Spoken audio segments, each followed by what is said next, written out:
The woman standing on my deck just told me I have to demolish my home. The home suspended 300 feet above a mountain valley.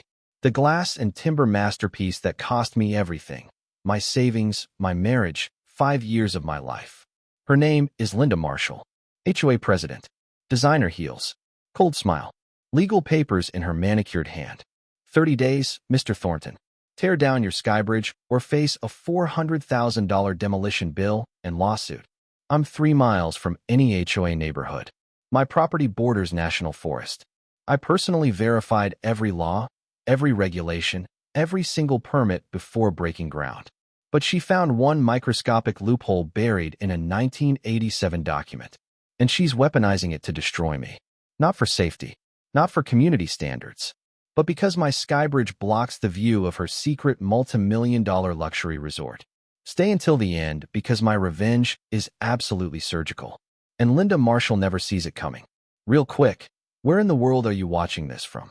I love seeing how far these stories travel, so drop your city or country below. I'm standing on my deck. Coffee steam rising into cold mountain air.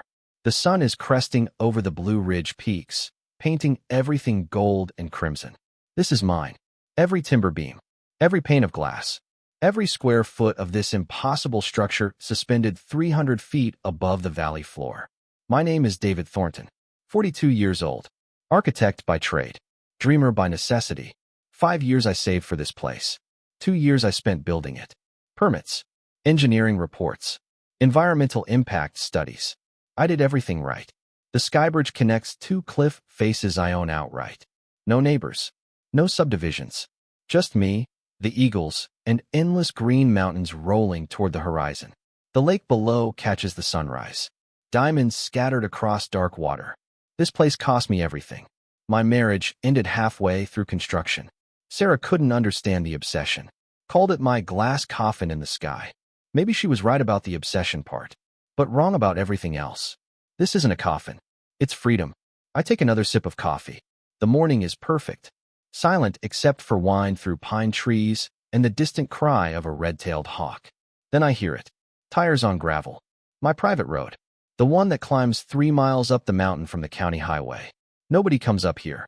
Nobody even knows this place exists except contractors and the county inspector who signed off on final occupancy last month.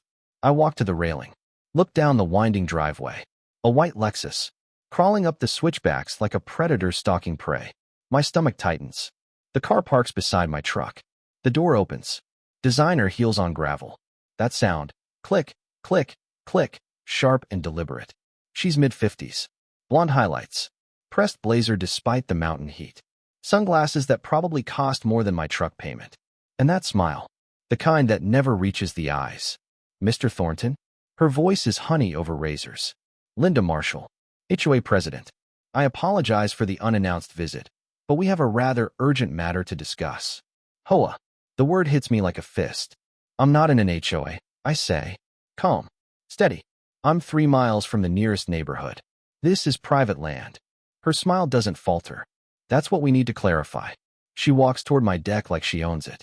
Heels clicking on the wooden planks I installed with my own hands. She sets a leather folder on my railing. Opens it with manicured fingers. Your driveway, she says, tracing a finger across a survey map. This half-mile section here. It crosses property that belongs to the Ridgeview Heights Homeowners Association. My heart starts pounding. That's impossible. I had the land surveyed twice. Everything is. Everything is accurate, she interrupts. You own the peaks. You own the cliffs. But this driveway access, this narrow strip, was deeded to the HOA in 1987 when the original parcels were subdivided. I stare at the map. She's right. There's a thin line of property I assumed was mine. Okay, I say slowly. So I'll pay for an easement. Whatever the standard fee. It's not about fees, Mr. Thornton. Her smile sharpens. Any structure built by property owners using HOA land requires Architectural Review Board approval. Structure. She doesn't mean the driveway. She means my home. You have 30 days, Linda says, sliding a document across the railing. Submit your structure for retroactive approval. Or begin demolition. The world tilts. Demolition? It's all explained in the notice. Have a wonderful day. She turns. Heels clicking away. Car door closing. Engine starting. I stand there, frozen, the document in my hands. Bold letters across the top. Notice of non-compliance and demolition order. 30 days to destroy everything. How is this possible? How can they take this away? I don't sleep. Can't sleep. The notice sits on my kitchen counter like a bomb. At 6 a.m., I'm calling Marcus Chun. No, Marcus Reynolds. My real estate attorney. The guy who handled my land purchase. The guy who assured me everything was clean. David. His voice is groggy. It's 6 in the morning. They're trying to demolish my house. Silence. Then who is? An HOA I didn't know existed. They're saying my driveway crosses their land, and that makes my entire home subject to their approval. Marcus, they're giving me 30 days. Send me everything. Right now. I photograph every page. Email it. Paste my deck while Marcus reviews. The sun is rising again. Same gold light. Same perfect view. But it feels different now. Poisoned. My phone rings. Marcus. 3 hours later. We have a problem. Those 4 words drain the blood from my face. Talk to me. Marcus exhales slowly. The HOA claim is technically valid. When your property was subdivided in 1987, a quarter-acre strip, including the only road access, was deeded to something called Ridgeview Heights HOA. It was supposed to be a large development. Never happened. The HOA went dormant. So it doesn't exist. It does now? Linda Marshall reactivated it 6 months ago. Filed all the proper paperwork. She's the president, treasurer, and apparently the only active board member. My hands are shaking. How does that give her power over my house? HOA covenants require architectural approval for any structure built by members using association land. Your driveway qualifies. And technically, your home is an improvement made possible by that driveway access. That's insane. That's HOA law. It's been weaponized before, usually in neighborhoods, but I've never seen it applied like this. I'm gripping the phone so hard my knuckles are white. What do? Apply for retroactive approval. Submit everything. Plans, engineering reports, environmental clearances. Show them your structure is sound and non-intrusive. Most boards are reasonable. Reasonable. I remember Linda's smile. And if they deny me, then we file an injunction and fight it in court. But David, that could take months and cost tens of thousands in legal fees. I look at my home, my glass and timber masterpiece. Every beam placed with precision. Every window positioned to capture specific light angles. Start the application, I say. I'll get you everything you need. I work for 6 days straight, compiling documents, architectural drawings, structural engineering reports proving the Skybridge can withstand Category 5 hurricane winds. Environmental impact studies showing minimal disruption to wildlife corridors. Letters from the county inspector, from the fire marshal, from environmental groups praising the design's light footprint. Marcus submits it all. 200 pages. Bound. Professional. We wait. 14 days later, the response arrives. A single page. 1 word stamped in red ink. Denied. No explanation. No feedback. No opportunity to revise. Just denied. I call Linda Marshall. She answers on the first ring, like she's been waiting. Mr. Thornton, I was expecting your call. Why was my application denied? The Architectural Review Board carefully considered your submission. We feel your structure is ostentatious, out of character with our community's rustic mountain aesthetic. Your community is 7 miles away in the next valley. You can't even see my house from there. Nevertheless, the decision stands. You now have 16 days to begin demolition, or the county will do it for you, at your expense. How much? The estimate is $400,000, plus legal fees. My vision blurs. Linda, please. This is my home. My entire life savings. You should have checked the property records more carefully. Good day, Mr. Thornton. Click. I stand there, phone dead in my hand. 16 days. For $100,000. Everything I built. Everything I am. Gone. No, I'm not going down without a fight. I hire a private investigator the next morning. His name is Carter Webb. Ex-cop. Now freelance. Works out of a small office above a gun shop in the valley town. Something about this feels wrong, I tell him. Nobody reactivates a dead HOA just to target one person. I need to know what Linda Marshall really wants. Carter leans back in his chair. Gray stubble. Sharp eyes. You think she has ulterior motives? I know she does. It'll cost you $200 a day plus expenses. Do it. 3 days later, Carter calls. Meet me at the diner on Route 19. You need to see this. I drive down the mountain. The diner is old school. Vinyl booths. Coffee that tastes like burnt tires. Carter slides a laptop across the table. Property records, he says. Linda Marshall has been busy. He shows me a map. Red parcels highlighted. 3 large plots of land. Adjacent to my mountain. All purchased by Linda in the last 8 months. What is she building? Carter clicks to another screen. Construction permits. Development plans. A luxury resort. Marshall Mountain Retreat. Boutique hotel. Spa. Conference center. And he zooms in. A helicopter landing pad. My blood turns cold. The helicopter pad is positioned on the western ridge. The flight path would bring helicopters directly past my location. My Skybridge would be visible in every single approach. She doesn't want me gone for aesthetics, I whisper. She wants me gone because I'm blocking her view. Bingo, my guess. She bought this land planning to have pristine, unobstructed mountain views to sell to wealthy clients. Then you built your Skybridge. Now her $1 million vista has a glass structure in it. I stare at the plans. The resort is massive. 15 buildings. Pool complex. Tennis courts. This is a multi-million-dollar investment. And I'm in the way. Can we prove she's abusing the HOA for personal gain? We can try, but it'll take time. More digging. Do it. Whatever it costs. I drive back up the mountain. My mind racing. Linda isn't just an HOA tyrant. She's a developer trying to eliminate competition for her view shed. That night, I install security cameras. 6 of them, covering every approach to my property. Because if Linda is willing to weaponize an HOA, what else is she willing to do? I get my answer 4 days later. I wake at 2 a.m. to complete darkness. No power. No hum of the refrigerator. No climate control. I check the breaker. Fine. I check the main panel. Fine. Then I walk outside with a flashlight. Follow the power line down the mountain.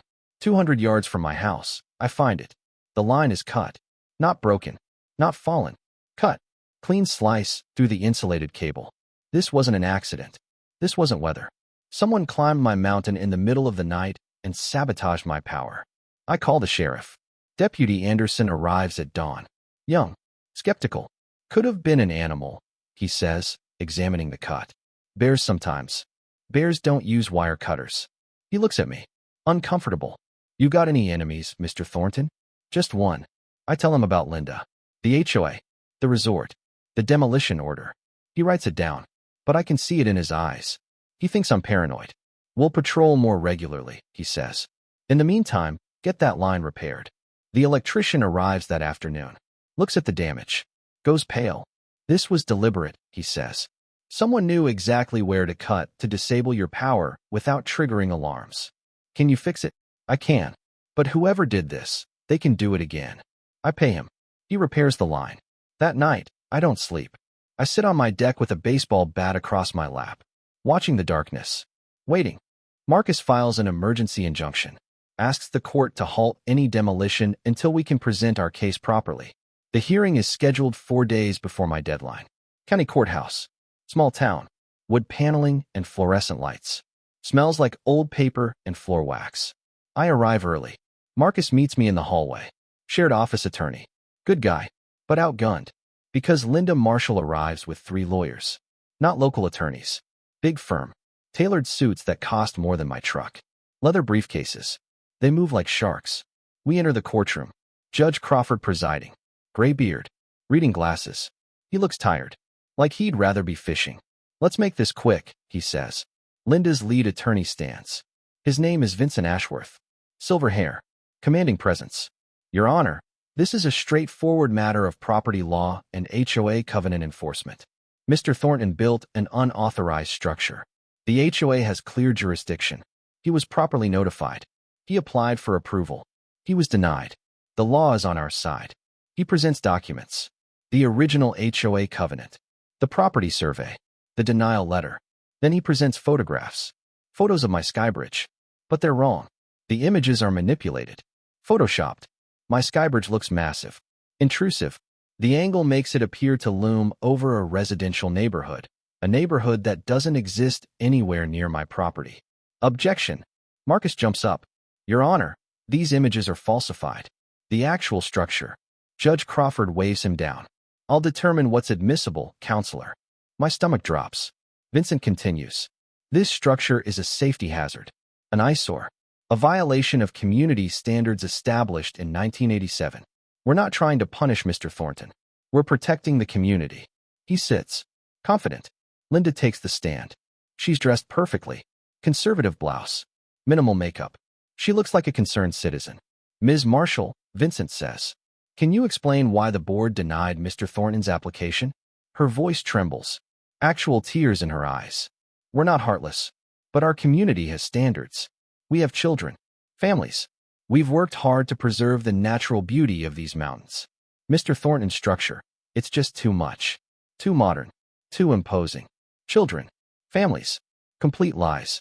There are no children anywhere near my property. The HOA neighborhood is a handful of vacation homes in the next valley. But she's convincing.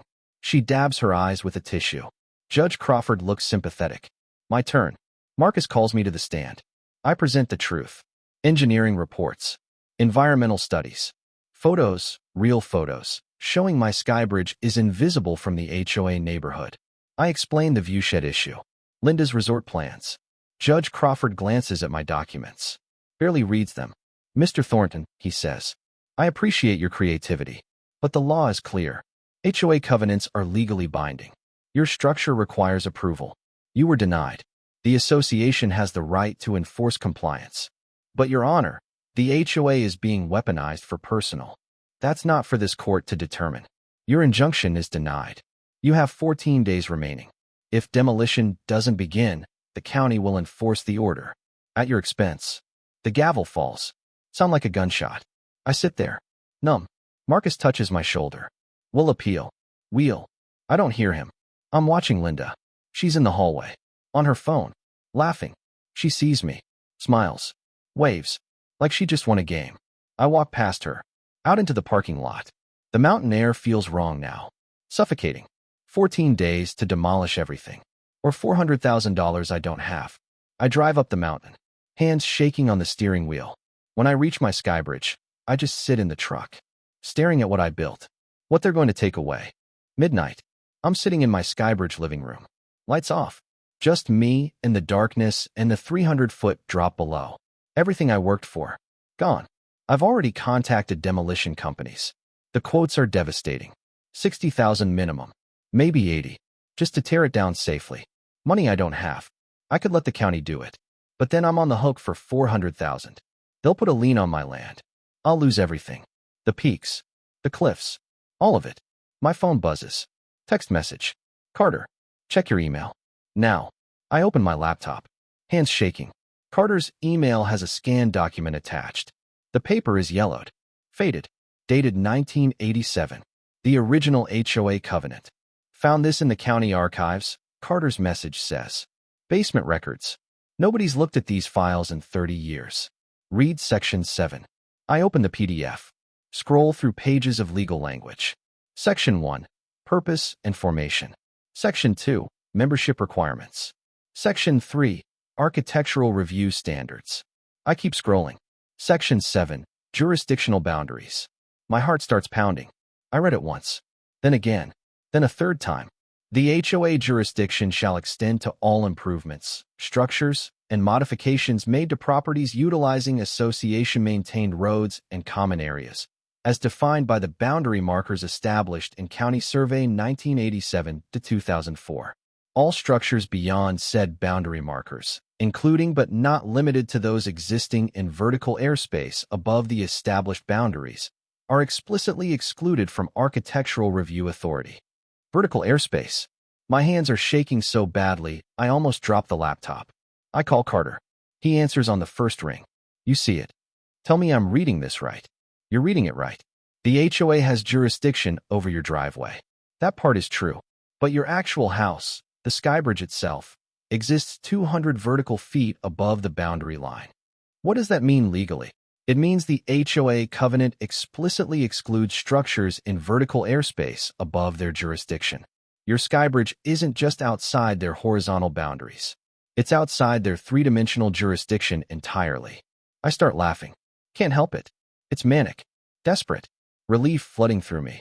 Why didn't Linda use this version of the covenant? because it kills her case. She submitted an incomplete version, left out section 7 entirely. Probably hoped you'd never find the original. Is this admissible? Certified it with the county recorder this morning. It's the legal covenant. The one Linda used is incomplete and therefore invalid for enforcement. I'm pacing now. Energy returning. Fight returning. What do? You take this to the HOA board. Directly. Force them to acknowledge it. Linda will block me. She can't. You have the right as an affected property owner to call an emergency board meeting. State law. I look at the calendar.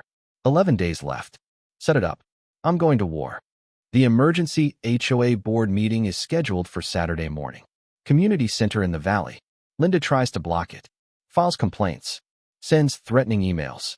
Marcus sends back the legal statute. She has no choice. I arrive early. Set up my laptop. Projector. Carter hands me a USB drive with everything. Give them hell, he says. The board members arrive. 12 people total. Most are retirees. Second homeowners. They look confused. Like they don't even know why they're here. Linda arrives last. Designer pantsuit. Arms crossed. She sits in the front row, radiating fury. But she's confident. She thinks she's untouchable. I stand at the front of the room. Marcus beside me. Carter in the back with his arms folded. Thank you all for coming, I begin. I know this is unusual, but I need to show you what your HOA president has been hiding. I project the original 1987 covenant. Section 7. The jurisdictional boundary clause. Linda Marshall has been using an incomplete version of the HOA covenant to force me to demolish my home. But this, I point to Section 7. This is the actual legal covenant. Filed with the county. It explicitly states that structures in vertical airspace above HOA boundaries are excluded from architectural review. Murmurs around the room. Confusion. One board member, older man, Frank, silver hair, leans forward. Is this real? Marcus stands. Hands out certified copies to each board member. Verified by the county recorder's office yesterday morning. Frank looks at Linda. Did you know about this clause? Linda's jaw tightens. The covenant David is citing is outdated. It's filed with the county. Marcus interrupts. It's the legally binding document. The version you've been using is incomplete. I click to the next slide. The photoshopped images from the court hearing. Then the real photos. Side by side. These are the manipulated images Linda's attorneys presented to Judge Crawford. These are the actual, unaltered photos. You can see the difference. The room goes silent. Frank stands up. His face is red. Linda, did you falsify evidence? Those images were prepared by our legal team to demonstrate visual impact. They're fake, another board member says. A woman. Gray hair. Angry. You lied to a judge. I click to the final slide. Property records. Linda's land purchases. The resort development plans. The helicopter pad with sightline directly over my property. Your president isn't protecting community aesthetics, I say quietly. She's protecting her personal investment. Linda Marshall is building a luxury resort. My Skybridge blocks her premium views. She wanted me demolished so her guests would have unobstructed mountain vistas. The room erupts. Voices overlapping. Accusations flying. Linda stands. Grabs her purse. This meeting is inappropriate. Sit down, Frank says. His voice is steel. You're not leaving. Linda freezes. Frank looks around the room. I move to remove Linda Marshall as HOA president. Effective immediately. For misrepresentation, misuse of HOA authority, and personal conflict of interest. Second, someone calls from the back. All in favor. 9 hands shoot up. Out of 12 board members. It's over. Linda stares at me. Pure hatred in her eyes. Her hands are shaking. You think you've won? Her voice is low. Venomous. You have no idea what I'm capable of. This isn't over. She turns and walks out. The door slams behind her. Frank approaches me. Extends his hand. Mr. Thornton, on behalf of this board, I apologize. We had no idea.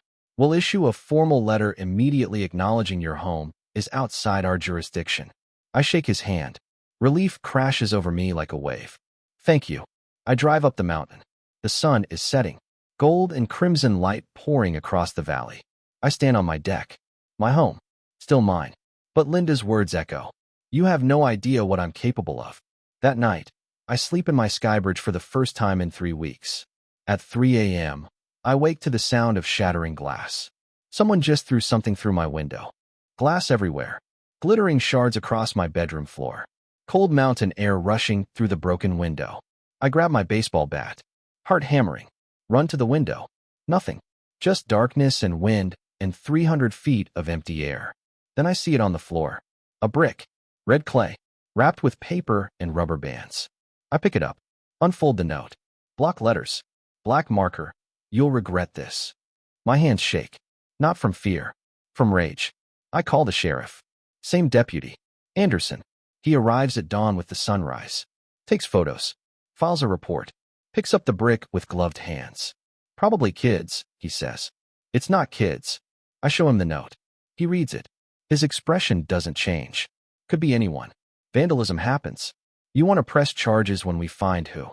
It's Linda Marshall. He sighs.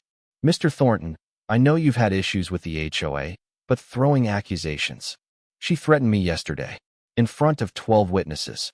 Said I had no idea what she was capable of. Anderson writes it down, but I see the skepticism in his eyes. We'll increase patrols. Get that window fixed. He leaves. I board up the window with plywood. Hands shaking the entire time. 2 days later, my water stops working. I check the pump house. The equipment is brand new. Installed last year. Top of the line. The pump is dead.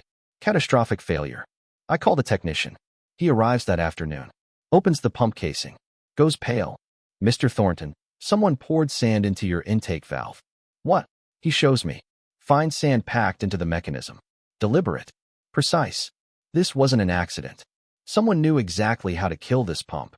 My vision blurs. Can you fix it? I can replace it. But it's going to cost you $3,000. And whoever did this, they know where your equipment is. They can do it again. I pay him. Watch him install the new pump.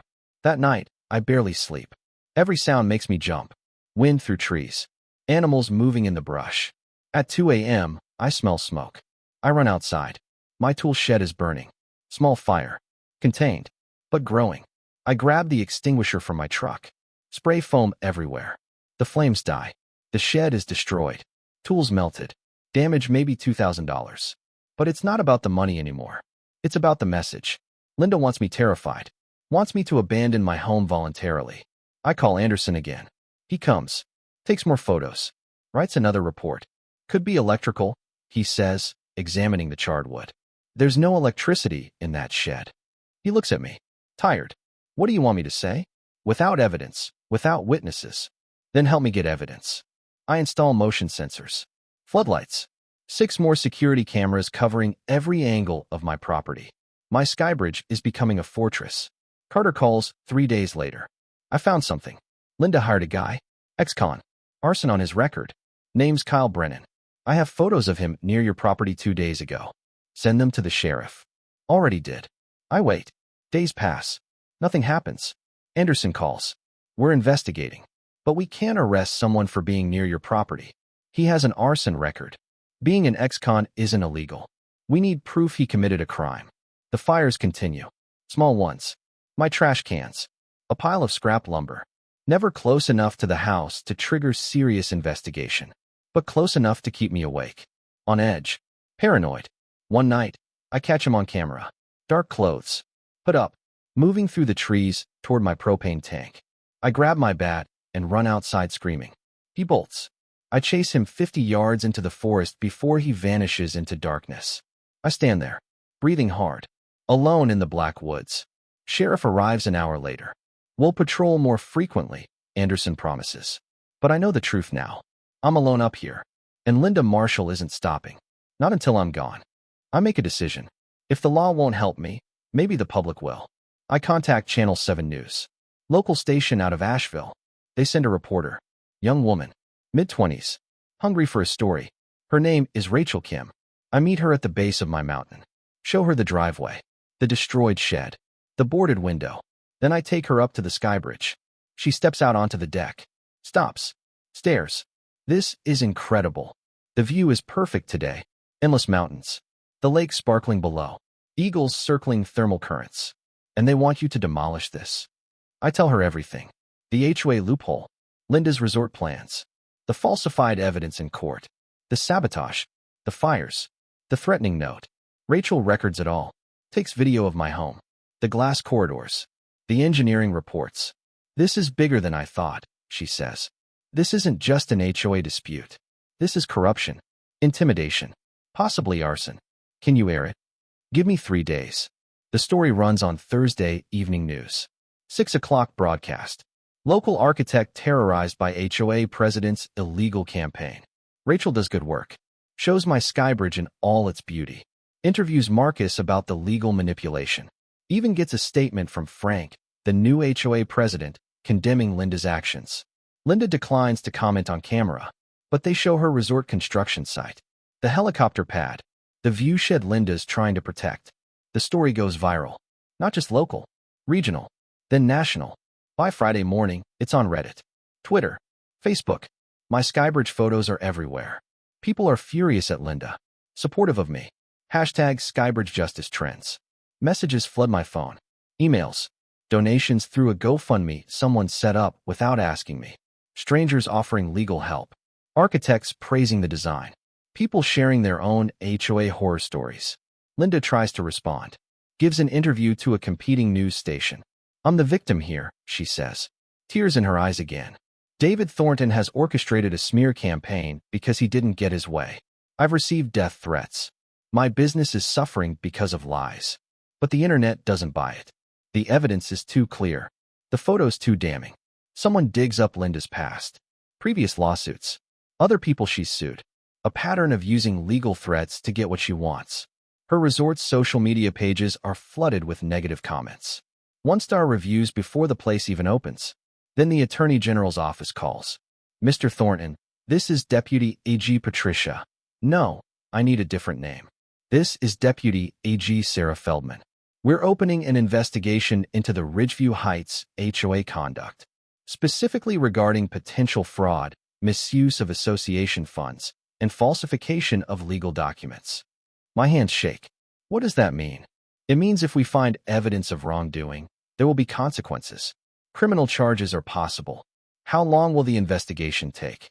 Weeks, maybe months. But we're treating this seriously. I hang up. Look out at my Skybridge. The tide is turning. But Linda's resort construction hasn't stopped. Crews work day and night. She's racing to finish before the investigation concludes.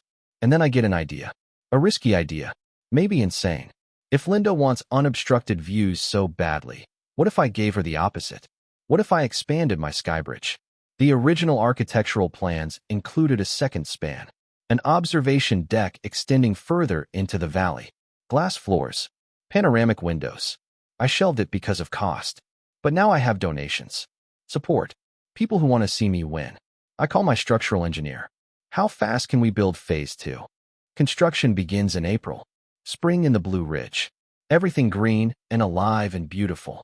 My Skybridge gets a twin. A second glass corridor extending 50 feet further across the valley. Cantilevered design. Floor-to-ceiling windows. At sunset, it glows like a beacon of light suspended in midair.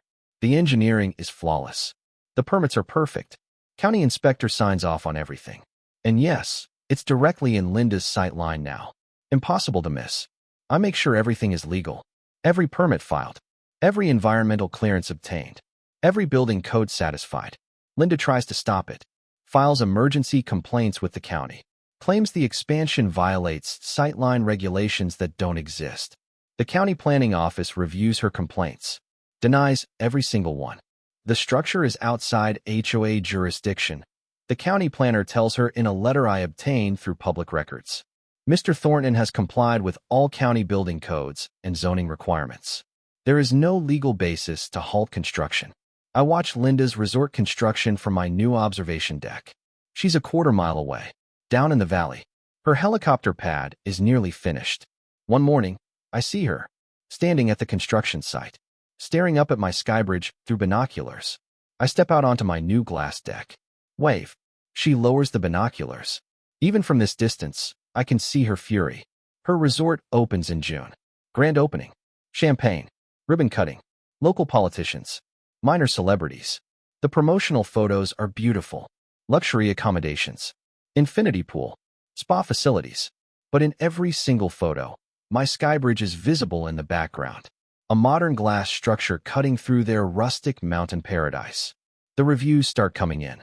Beautiful resort, but the view is somewhat obstructed by that architectural structure in the distance. 4 stars. Would be 5, but there's a weird glass bridge thing visible from the helicopter tours. Not quite the untouched wilderness we were promised. Linda's 5-star resort starts getting 4-star reviews. Then 3-star. Bookings drop. Cancellations increase. I watch it all from my observation deck. Morning coffee. Evening sunset. Eagles circling. My Skybridge, my impossible dream, is still here. Still mine. And Linda's resort is failing because she tried to destroy me. Then the Attorney General's report is released. 8 months of investigation. Hundreds of pages. Linda Marshall is charged with fraud, misuse of HOA funds, conspiracy, falsification of legal documents. She's forced to resign from her own resort board. Faces potential prison time. Her legal team negotiates. Plea deals, probation, restitution. But her reputation is destroyed. Her resort is hemorrhaging money. I should feel satisfied, vindicated. But I'm not done yet. Because there's still one piece of unfinished business. The HOA land. The quarter-acre strip my driveway crosses. Linda used it as a weapon against me. Now I'm going to take it away from her forever. Carter calls me on a Tuesday morning. I'm on my deck, coffee in hand, watching clouds move across the valley. David, I've been digging into Linda's finances. And she's broke. The resort was funded entirely by high-interest loans. She put up everything as collateral. Personal assets, business properties, and the HOA land. The quarter-acre strip your driveway crosses. My heart starts racing. What are you saying? She's defaulting. Can't make payments. The bank is seizing collateral, including the HOA land. It goes to public auction in 3 weeks. I set down my coffee, hands shaking. When, May 15th, county courthouse steps. 10 a.m. An idea forms. Crazy. Audacious. Perfect. Carter, how much do you think that land will go for? Quarter-acre strip? Middle of nowhere? Maybe 50,000. Maybe less. I look at my bank account. The GoFundMe donations. Small business loans I can qualify for. I can do this. I call my bank. Arrange financing. Liquidate investments. Even mortgage my Skybridge as backup collateral. By May 14th, I have $200,000 available. Auction day arrives. Bright spring morning. County courthouse. Stone steps. American flag snapping in the wind. A handful of bidders show up. Real estate speculators. Developers looking for cheap land. And Linda Marshall. She's standing near the back. Designer sunglasses. Pressed suit. But she looks thinner. Older. Defeated. She sees me. Goes pale. The auctioneer takes his position. County clerk beside him with the legal documents. Parcel 447B, quarter-acre access road. Currently under HOA jurisdiction. Selling as is. Opening bid $50,000. A developer raises his paddle. $50,000. Another bidder. $60,000. $75,000. I stay quiet. Watching. Waiting. The bidding climbs. $80,000. $90,000. $100,000. It slows at $125,000. Then Linda raises her paddle. Her hand is shaking. $150,000. The crowd murmurs. That's way over market value. She's desperate, trying to maintain control of the one piece of leverage she has left. I raise my paddle. $175,000. Linda's head snaps toward me. Her face goes white. The auctioneer looks surprised. $175,000. Do I hear 200? Linda raises her paddle. $200,000. Her voice cracks. I can see the desperation. The fear. She's betting everything she has left. I raise my paddle. Calm. Steady. $225,000. Silence. The crowd watches Linda. She opens her mouth. Closes it. Her paddle stays down. She has nothing left. The auctioneer looks around. $225,000. Going once, going twice. His gavel falls. Sold. To bidder 247. The quarter-acre strip is mine. Linda stands there, frozen, staring at me. I walk past her. Don't say a word. She doesn't deserve my words. I sign the paperwork. Transfer the funds. By noon, the land is legally mine. The HOA is dissolved. Permanently. No more covenants. No more architectural review boards. No more Linda Marshall. Just me. My mountain. My Skybridge. Free. 6 months later. October. The leaves are turning gold and crimson and orange. The entire valley looks like it's on fire with autumn color. I'm standing on my observation deck, both spans of my Skybridge stretching across the void.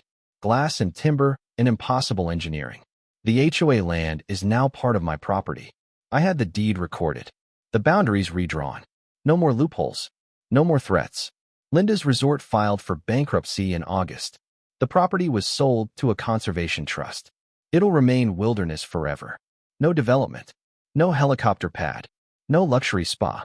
Just mountains and trees in the way nature intended. Linda herself moved away. 3 states over. I heard through Carter she took a plea deal. Probation. Community service. $50,000 in restitution to the HOA members she defrauded. Her reputation is destroyed. Her business empire collapsed. I should feel vindictive. Satisfied that she got what she deserved. But mostly I just feel relief. It's over. My Skybridge has become a landmark. Architectural magazines feature it. Tourism websites list it as a must-see vista point. Hikers come to photograph it from the valley below. I've had offers to give tours, to write a book, to speak at architecture conferences. I declined most of them. This place was never about fame. It was about freedom, about building something impossible, about refusing to let someone take away what's rightfully mine. My phone rings. It's Frank, the former HOA board member who helped me. David, I wanted to let you know, several of us from the old board are starting a new community group. Voluntary association. No covenants. No mandatory fees. Just neighbors helping neighbors. Would you be interested in joining? I smile. Look out at the mountains. The lake. The endless sky. I'd like that, Frank. I'd like that a lot. Because that's what community should be. Not control. Not weaponized rules. Not power trips. Just people choosing to support each other. I hang up. Pour another coffee. Sit in the chair I built from reclaimed timber. The sun is setting. Gold light pouring across the valley. Eagles riding thermal currents below me. This place. This impossible glass and timber dream suspended 300 feet above the world. It's mine. Completely. Legally. Forever. No HOA can touch it. No Linda Marshall can threaten it. The mountains are mine. And nobody can take them away. 1 year later. I'm hosting my first gathering at the Skybridge. Nothing fancy. Just the people who helped me survive. Marcus, Carter, Rachel, Frank, and a few other former board members. Even Deputy Anderson, who eventually came around and helped investigate the sabotage. We're standing on the observation deck. Sunset painting everything gold. Wine glasses raised. To David, Marcus says, for refusing to back down. To impossible dreams, Carter adds. We drink. The wine tastes like victory. Rachel pulls out her phone. The original news story just hit 10 million views. Your story resonated with people. HOA reform legislation is being proposed in 3 states because of what happened to you. I didn't expect that. Didn't want to be a symbol. But if my fight helps others stand up to corruption, maybe it was worth it. The guests leave as darkness falls. I'm alone again. The way I prefer it. I walk through both spans of my Skybridge. The glass floors reveal the drop below. 300 feet of empty air. I remember standing here a year ago. Terrified. Facing demolition. Everything I built threatened by a woman who wanted to erase me for profit. But I didn't break. Didn't surrender. Didn't let fear win. I found the loophole in her loophole. Turned her weapon against her. And when she tried to terrorize me off this mountain, I expanded instead of retreating. The lesson isn't about HOAs or property law or corrupt developers. It's about refusing to be erased. About standing your ground when everyone says you should walk away. About fighting back even when the system seems rigged against you. Because sometimes the impossible dream is worth defending. Sometimes you have to build your fortress in the sky and dare them to tear it down. And sometimes, if you're smart enough, stubborn enough, and lucky enough, you win. I step out onto the furthest edge of my observation deck. The glass beneath my feet. Nothing but air below. The mountains stretch forever. Dark peaks against a darkening sky. Stars beginning to emerge. This is mine. Every beam. Every pane of glass. Every impossible inch. I built this. I defended this. I won. And I'm never leaving. The Skybridge is my paradise. Suspended between earth and sky. Beyond jurisdiction. Beyond control. Free. If this story resonated with you, if you've ever faced a bully, fought an unjust system, or refused to back down when everyone said you should, I want to hear from you. Drop a comment below telling me your own story of standing your ground. What battle have you fought? What impossible thing have you defended? Your story matters. Share it. Let's build a community of people who refuse to be pushed around. And if you love this story, hit that like button and subscribe. Because I'll keep bringing you stories of ordinary people who faced extraordinary injustice and won. Real stories, real fights, real victories. The algorithm rewards engagement. So seriously, comment below. Where are you watching from? What would you have done in my situation? Let's talk about it. Thanks for watching. Until next time, keep building your Skybridge. Whatever that means for you.